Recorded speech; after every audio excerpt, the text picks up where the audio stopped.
সবাইকে শুভ দুপুর বন্ধুরা। দেখো ভাত বাড়ি, ভাত খাবো। এই যে আমার গরম ভাত। আজকে তো একটু ঠান্ডা কম, রোদ উঠেছে। আর আজকে রবিবার, কি হয়েছে দেখাই, চলো। এই যে ভাত বেড়ে নিলাম, এই দেখো গরম ভাত ধোয়া উঠছে, ঠিক আছে। আর এইদিকে দেখো, এটা আলু, শিম আর কড়াইশুঁটি ভাজা নিলাম, এই যে। আর এখানে এই যে চিকেন একটু গরম করে নিলাম।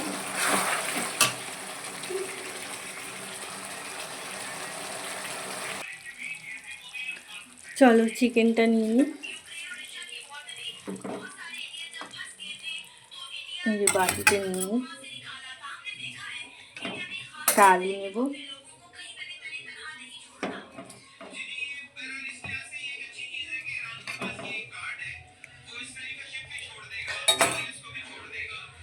এই যে হয়ে গেছে। কেমন হয়েছে সবাই বলো।